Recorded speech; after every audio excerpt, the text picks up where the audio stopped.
Hello friends, welcome to ixamBee. I am Sushil Lakde, ex manager reserve bank of India. और 2024 है, 2024 एक one of the best years है candidates के लिए, क्योंकि अगर यहाँ पे देखेंगे ना, आप ऑलमोस्ट सारे नोटिफिकेशन आ चुके हैं। करेक्ट। अगर आप एफ वाई कंसिडर करेंगे फाइनेंशियल ईयर, तो आपका जो S B I P O है, एस बी आई क्लर्क है, वो भी इस फाइनेंशियल ईयर एंड होने से पहले आ जाएगा। तो उसकी चिंता नहीं करनी है। ऐसा कभी होता नहीं कि एस बी आई का नोटिफिकेशन नहीं आता, तो अननेसेसरी कुछ कैंडिडेट्स थोड़ा सा इम्पेशेंट हो गए हैं।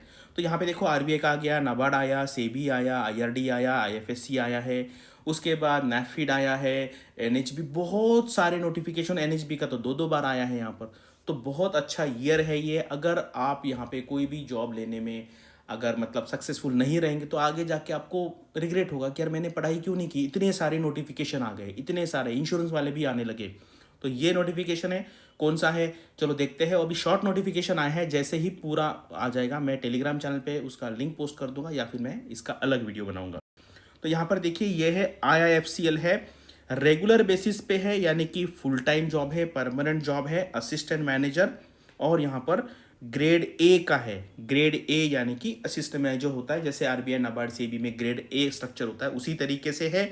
और यहाँ पर देखिए, 7 तारीख से स्टार्ट होने वाला है ऑनलाइन रजिस्ट्रेशन, यानी कि कल से। तो मुझे लगता है आज ही इसका डिटेल नोटिफिकेशन आ जाएगा। अभी आई थिंक 1-2 साल पहले इसका आया था उस टाइम पे, लेकिन जो एलिजिबिलिटी है वो आई थिंक पोस्ट ग्रेजुएट उन्होंने मांगी थी। लेकिन रिसेंटली क्या है, अगर आप देखेंगे ना, तो एलिजिबिलिटी चेंज हो रही है, थोड़ी बहुत चेंज हो रही है। इसलिए हम वेट करेंगे जब पूरा हमें पता चलेगा कि कितनी वैकेंसी अलग अलग स्ट्रीम के लिए है, अलग अलग कैटेगरी के लिए है, इसका सिलेबस का पैटर्न कैसा है। सबसे मेन है कि एजुकेशनल क्वालिफिकेशन क्या चाहिए, और वर्क एक्सपीरियंस भी लग सकता है, नहीं लग सकता पता नहीं, मोस्टली लगेगा ऐसा मुझे लगता है।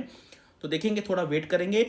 और कभी भी एक ये बात याद रखनी है भाई, सिर्फ मैं ये बहुत बार बोलते रहता हूँ और कुछ लोग नहीं सुन रहे, तो वो बहुत रिग्रेट करेंगे। आपको पोस्ट ग्रेजुएशन करना है और खाली बैठ के प्रिपरेशन नहीं करना है। कहीं पे भी जॉब ज्वाइन करो, प्राइवेट में जॉब ज्वाइन करो, ऑफिसर लेवल का, किसी भी बैंक में, कोऑपरेटिव बैंक में, अर्बन कोऑपरेटिव बैंक में, क्योंकि आगे जाके जो वर्क एक्सपीरियंस बेस्ड जो जॉब्स आते हैं उसमें कंपटीशन बहुत, यानी कि बहुत कम होता है।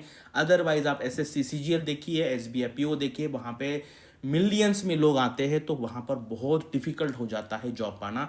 तो इसलिए पोस्ट ग्रेजुएशन करना है और कहीं ना कहीं एक्सपीरियंस लेने का ट्राई करना है। सैलरी कितनी मत सोचो, लेकिन ऑफिसर लेवल का जॉब होना चाहिए, यानी कि आप आगे जाके बाकी जो एक्सपीरियंस जॉब के लिए एलिजिबल हो जाएंगे। तो जैसे इसका डिटेल आ जाएगा, मैं टेलीग्राम चैनल पे या अलग से वीडियो बना लूँगा। तो आपको ये लेसन लेना है। अभी मैं पिछले 10 साल से ही बोल रहा हूँ, जो लोगों ने सुना है वो अच्छे अच्छे जॉब पे है।